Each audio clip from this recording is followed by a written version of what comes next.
Welcome everyone on your first day of training. My name is Richard and I will be your facilitator as well as your trainer in the whole FTB training duration.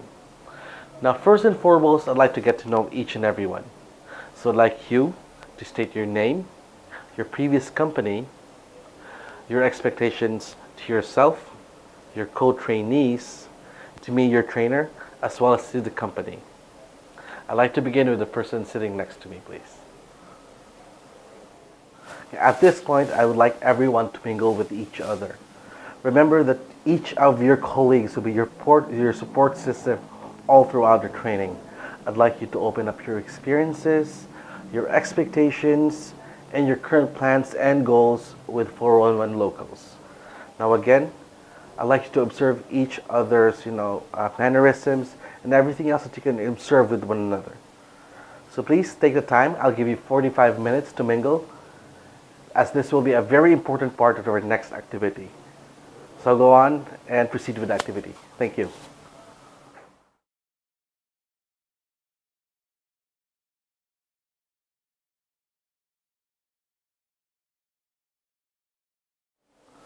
Now I'd like you to watch a short clip about self-awareness.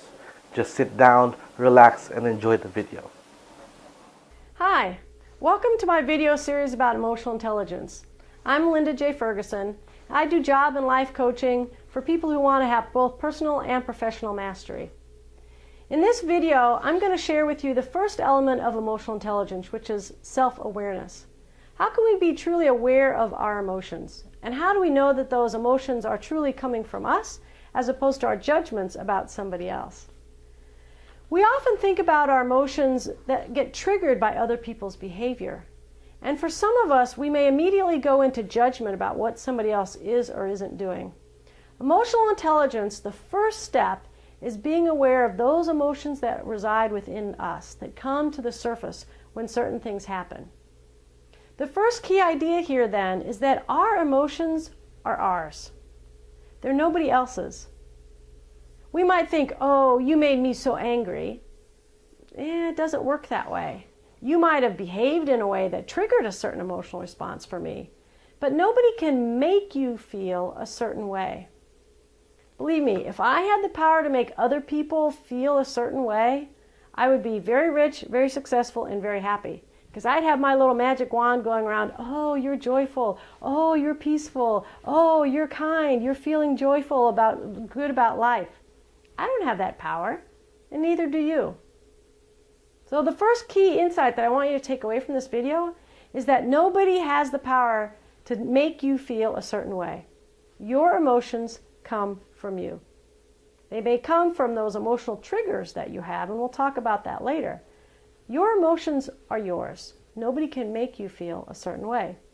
Now the beauty of that is that because our emotions come from us, we can be aware of it and we can control it and regulate it, which is what we're going to talk about in the second video, self-regulation. As we begin to look at our emotional intelligence and self-awareness, the next piece that's really important to understand is, what's your emotional literacy? How many different emotions can you name and identify? I teach this seminar in corporations all the time, and I'm amazed. I can get a group of 30 people, and there won't be one person who can name more than 20 different emotions. So here's your exercise. I want you to pause this video in just a second, take out a piece of paper and pencil, and I want you to, for 60 seconds, write down, just list down real quickly as many different emotions and feelings that you can name and identify. Ready? Go. Welcome back. All right, let's see how you did. Did you name more than 15 different emotions? Well, if you're like a lot of people, you may have only gotten 10 or 12. So here's what I'm going to do. I'm glad to share with you my list of emotions of about 60 or 80 different nuances of emotions that you can have to help build your emotional literacy.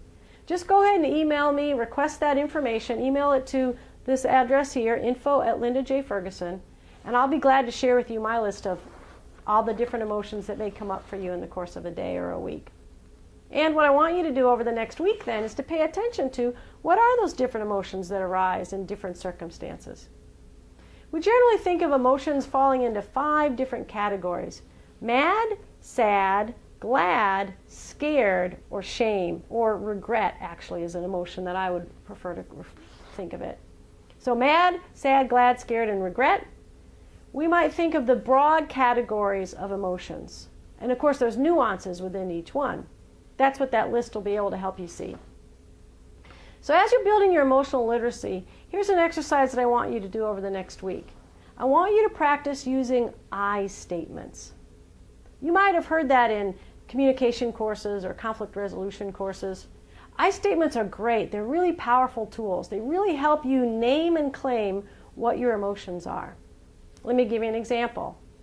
Maybe your roommate, your partner, your spouse always leaves the kitchen messy and it really bugs you, right? So you could go into the blaming and the shaming. You're so messy, blah, blah, blah, blah, blah, making all sorts of judgment about what the other person's doing. And, you know, that might get you the kitchen clean, maybe at least in the short run. Probably builds up a little bit of resentment. Nobody likes feeling blamed and shamed. A better strategy is, I feel frustrated when I come into the kitchen and I see a bunch of breadcrumbs and dishes being left in the sink or food not being put away. Okay, I feel that way. I'm stating what the behaviors are. I'm simply being in that place of observation of here's what I'm finding and here's how I feel about it. I feel frustrated, angry. I feel annoyed when X, Y, and Z happens. Right? You're owning your feelings and you're claiming them. They're yours. You're not blaming anybody else. What we usually get into are you statements. You're so lazy. You're so disrespectful. You're not considerate. Right? Those are you statements. And those will almost always get us into trouble. Practice focusing on I statements. Now here's a little nuance. This is going to be a key for this video. As you're thinking about what your I statements are, make sure that you're saying what your feelings are, not what your judgments are about somebody else. That's a biggie. As we use I statements, we say, I feel angry, sad, frustrated, annoyed, or joyful, happy, excited. Those are the emotions that come from us.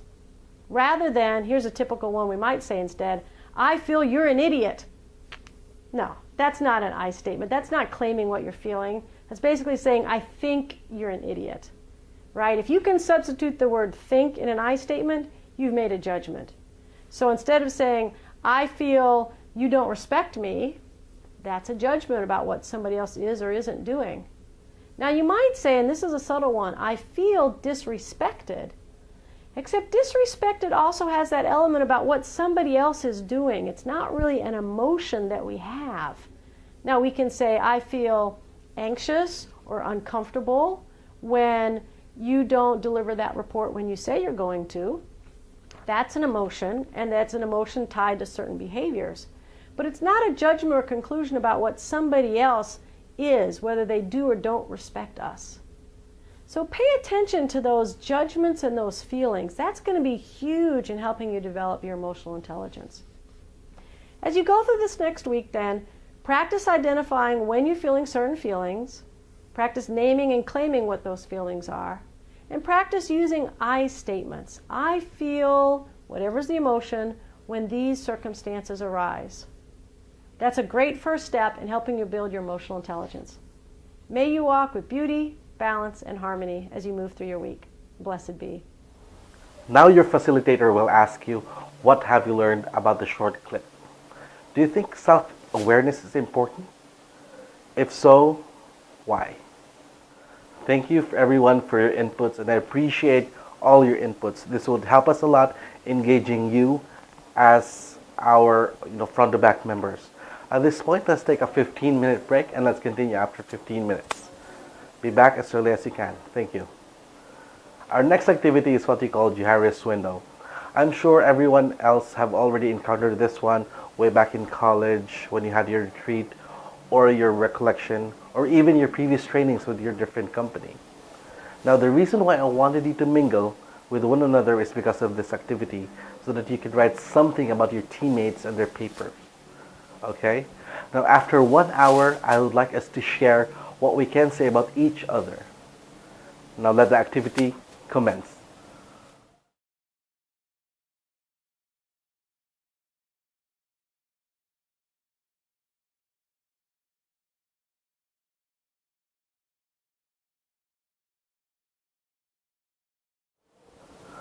Now your facilitator will now conduct a group discussion based on your observation.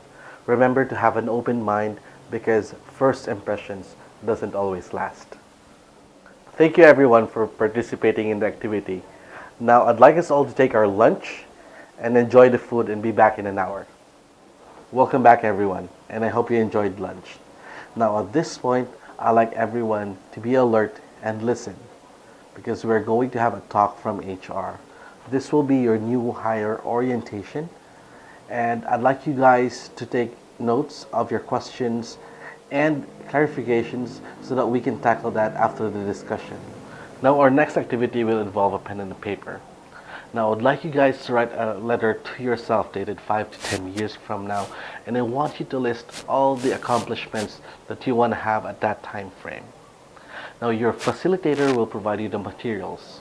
As soon as you have those, begin writing a letter to your future self.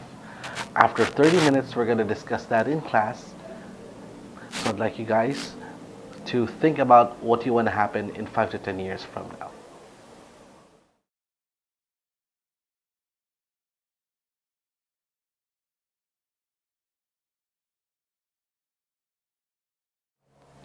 Thank you everyone for participating. Now you would know what you would want 5 to 10 years from now. I'd like you to keep that as a promise to yourself. I know why everyone is already wondering why we want to check your personality and gauge your capacity as early as now. Because as early as now, we want to know if you are fit for the job. Because if you are fit for a job, it will be easier for us to align you with our goal. And our goal is to have that trifecta, the salesman in you. Now this means that you have to have intelligence. You have to be spontaneous, analytical, and interactive at any given time, at any given day. Number 2, you have to be resilient. Rejection will be a natural occurrence in this job. Let this not affect you in how you handle your calls and how you handle each and every person you are dealing with. And the drive. You have to be motivated, goal-oriented, and results-driven. And that is the key to be a successful front-to-back member here in 411 Locals.